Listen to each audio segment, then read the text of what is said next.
What I'm telling you is what I've learned from my 40 years of experience is that men need more testosterone. And testosterone is generated in both men and women when you celebrate, appreciate them. Oh, look what a good job you did. I need your help. The fireman who goes into the fire, he's the hero. That's his testosterone shoots way up.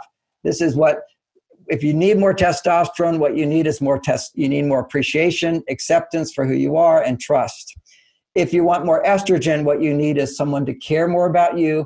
You're special, you're a priority, someone who understands you. Understanding is penetrating into your feelings and your thoughts and your wishes and wants and needs.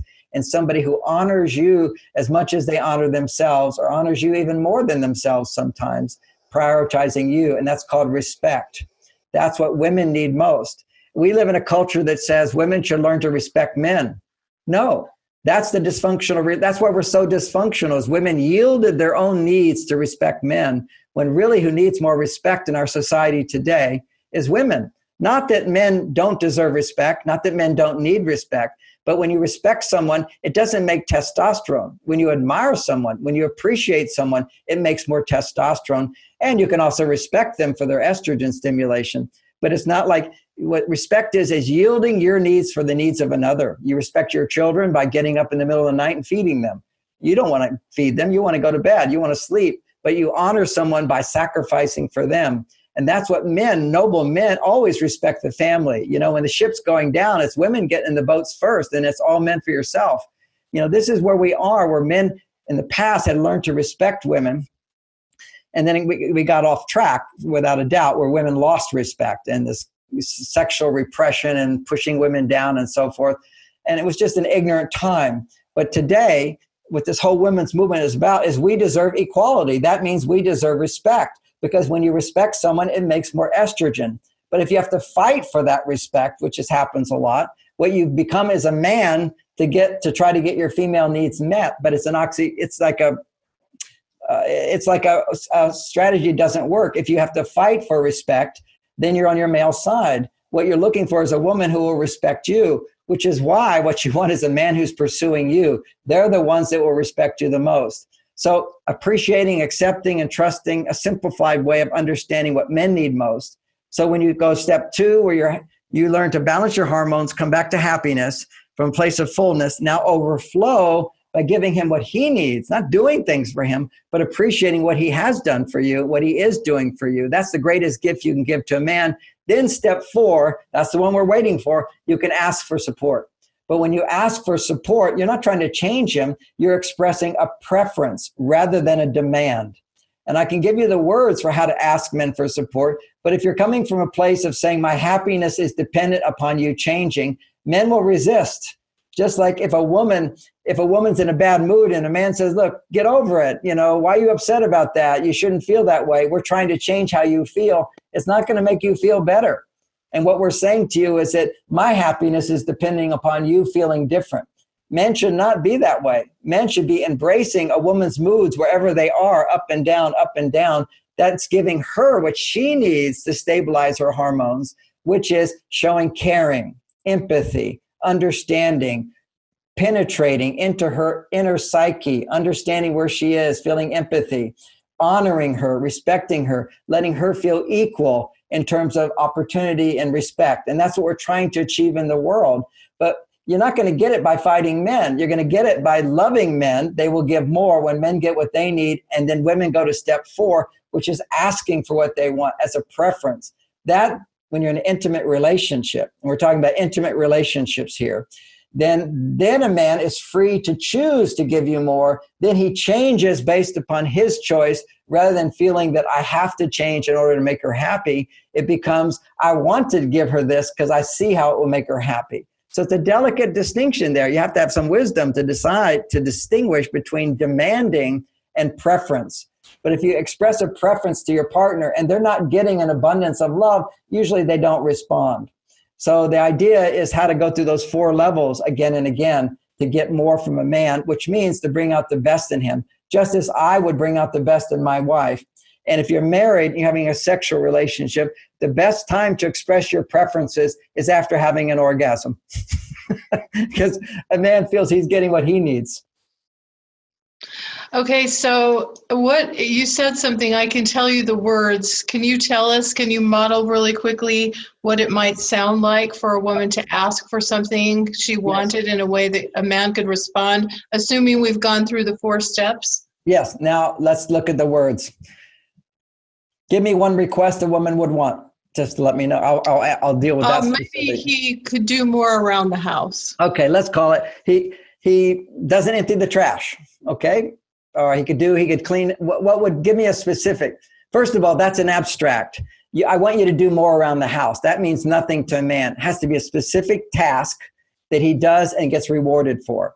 So give me a task that would be part of doing more about the house. He would do the dishes. All right, that's a big one. So let's say she's doing the dishes and he's not. Already he's been trained that he doesn't have to do the dishes to make you happy. So you're happy and you're doing the dishes, and now you want him to do the dishes. The way you would start is you simply say, oh, honey, I'm really tired tonight. Would you help me? And he'd say, what is it? And he said, would you do the dishes tonight? And he'd grumble a little bit, and you would then go, most women at that point would go, oh, okay, I'll just do it myself, because he grumbles. You have to recognize you're asking him to do a new job. He has to decide whether to do it. Is it necessary? Is it required? I haven't had to do it before. Why do I have to do it now? There's sort of this resistance a man will have to being asked to do more, because he gets the message with a request that, gee, I haven't been doing enough. I work really hard. I'm really tired. I did this whole thing, and now I have to do more. So, and maybe his mother always did the dishes. So he has this idea that women do dishes. There's a lot that has to overcome there. So what you do is you say, honey, I'm really tired tonight. You could actually start with, would you help me with the dishes? See, again, every job, every request, you want to go gently, little progression, little progression. A baby doesn't learn to walk. They start to crawl first. That's normal life. It's trees don't just suddenly make flowers. It takes a season to get there. So everything is slow. Real change is slow. So you basically, oh, I'm really tired tonight. Would you help me? Would you bring over the dishes and wash them, and I'll put them in the dryer? Whatever, make a little request. And then when he does it, he experiences a little change, and you delight in it. He gets to see, it's like, oh, it's so much help. It feels so good. Men will always respond to what feels good. Then another night, you do that again and do that again. And then no big discussion. Your job is this, my job is that. You would just simply say, oh, I'm so tired. Would you do the dishes tonight? And because he's so used to getting rewarded for doing this little thing, then he's happy to do it. But you have to realize a lot of men, when it comes to dishes and housework, have been trained in a culture where men didn't do that. They didn't experience growing up doing that, seeing dad do that. Oh, you have huge advantage if he saw his dad doing it. But if his dad never did it, his part of his training is you don't do that. So you have to gradually adjust to this and be okay with that. Realize there's logic to that, rather than the other logic, which is we both have a job. Why am I doing this? You should do it too. That you should do it too attitude is the opposite of accepting where a person is. So it's a gradual movement towards greater intimacy by little requests, rewarding those little requests. Then he gives more and he gives more and he gives more. And let's say you had huge resistance to washing dishes. Then you start with something else. Oh my gosh, would you help me by doing this? But it always comes from a thing of he comes home. He's kind of like in his own world. He's in his cave world. And you just say, oh, honey, when you have a chance, would you help me? That's how you introduce it. Honey, when you have some time tonight, would you help me? He's going to go, well, what do you want? What do you want? You go, oh, I'll tell you later. Just let me know when you're available. I just need like 10 minutes. Give him a time limit. Give him a little request. And then he says, well, what is it? I want to do it now. Okay, well, only take 10 minutes. He said, okay, what is it? And you say, would you help me put away the dishes? Or would you help me unload the dish? There's just a specific request, not a general thing. We're making a policy here, a specific request and a reward afterwards. And again, women have to look at their own resistance to that reward afterwards, because she's going to be feeling, look, I've been doing them every night. I didn't ask for a big reward or parade. Right. Go ahead. No, I was just agreeing with you. So in a dating situation, like if a woman is feeling frustrated because the man never really plans anything for a date, just as an example, Great and example. she'd like for him to plan, when he shows up and says, so what do you want to do? What do you want to do? Women love a man with a plan. So how might she encourage him in that way? Okay. So that's what men have to learn, is women love a man with a plan. And what women have to learn is they have to help him make the plan. So basically on Friday, let's say he says, he comes over Friday night, or he calls and says, oh, what do you want to do tonight? That's the most unromantic thing a man can do, but men don't know that.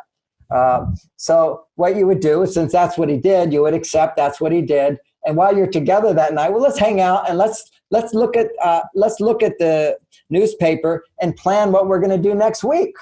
That's what you do. If he's going to hang out, okay, we're going to take this time to hang out. We'll sit and watch TV. And during that time, we bring out something and you say, I was looking in the newspaper, I was looking online, and I was thinking next week we could do some really fun stuff. Like we could do this. We could go to this art gallery. We could go to this walk. They're having a walk onto the mountain on that day. The weather's going to be really good. Or we could go, there's this restaurant I heard about. We could have dinner there. So what you do as a woman, your job in making a plan, it's not all up to the man. Okay. Your job is to let him know options that you would like to do and when you'd like to do them. His job is then to pick one of those options and follow through and provide it. So he says, well, will you think about it and plan one of these things? What do you think we should do? You go to him and you say, what do you think we should do? And whatever one he picks, you agree with. It's okay. Will you get the tickets? Will you arrange the tickets? And what should I do? Kind of put it in his hand to organize it.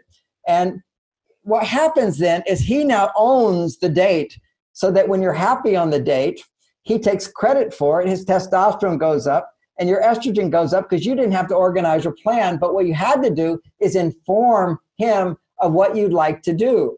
One of the out-of-date idea that women have when it comes to romance is that men should know what you want. Men should do it all on their own. And certainly on a date in the beginning, a man works really hard to think, what can I do to please her or whatever? And he'll do one or two things that he knows work. But after that, he doesn't know what else. It's up to her to let him know the things she'd like to do. It's up to him to pick and provide. And so would you organize that? And maybe what you could do, even when you're saying, would you organize that? I will do this, and would you do that? So you let him know what you'd like him to do. And you can always throw in a little bit of, I'll do this. If it's a picnic on the mountain or going to the mountain play, here you'd say, well, I'll make a lunch for us. Would you get the tickets and organize transportation? So you basically, those are all requests. That's your participation in a date, is to know what you'd like, give him choices. So it's not just, what doesn't feel very romantic or good is to say, there's the mountain play this weekend. Will you take me next weekend? Then he's doing you're in charge and you're controlling the whole thing, and it's not really his gift to you. So you always want to give him choices that he picks. So, there's a mountain play this weekend that'll be really fun, or go to the art gallery, or we could go for that walk on the mountain. What do you think we should do? And put it in his hand. And then whatever he says, you're training him now. You go, okay, great idea. Let's do that. Now, let's say you really, really want to go to the mountain play. Well, occasionally you can just control it and do that. But the bottom line is you want to create a context where he experiences taking charge, being responsible, doing things for you, and having it pay off really good.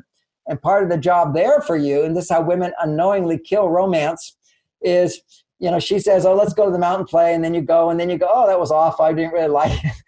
You complain about it. Then he feels like, well, then you figure out everything next time.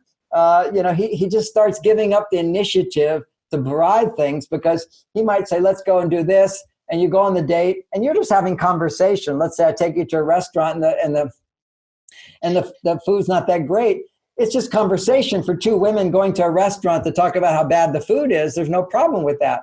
But on a romantic date, you don't talk about how bad the food is. Your focus as a woman is to talk about what's good about the date. His focus is to provide the date and get the encouragement that he's successful. That's your whole goal on a date, is to give him the message. He took initiative. He should always be appreciated for that. And if you want to talk about, I don't want to go back to that restaurant again, you could do that on another day as a casual comment. But there's something delicate about romantic dates where a woman's sensitivity needs to be not to give negative messages about what's happening, but to be extremely appreciative, accepting. And he's trying to do his best by planning something and doing something. And he's encouraged when he feels, I have the power to make you happy.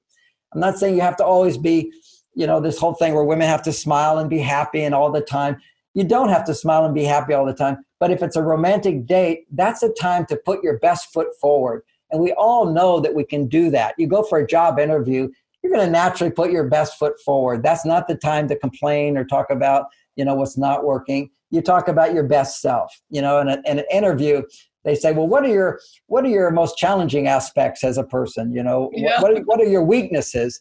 You don't tell them your weaknesses. You say, well, I think my weakness is I give too much. I work too hard. Yeah, exactly. And that's your weakness. I mean, every interviewer goes, great. That's what I want. Somebody who works too hard for me. But you don't say all your issues, and you try to minimize that. So we have the ability, kind of like a woman's purse. You can pull out all kind of different stuff. It can be there. You don't have to empty the whole thing. So on a romantic date, that's when you focus on being your best, most loving self, your most tolerant self, the most accepting self. And that's where a man will reciprocate in kind by being most considerate, most understanding, most supportive, and so forth. This is where we put on our fancy outfits and go out on something romantic.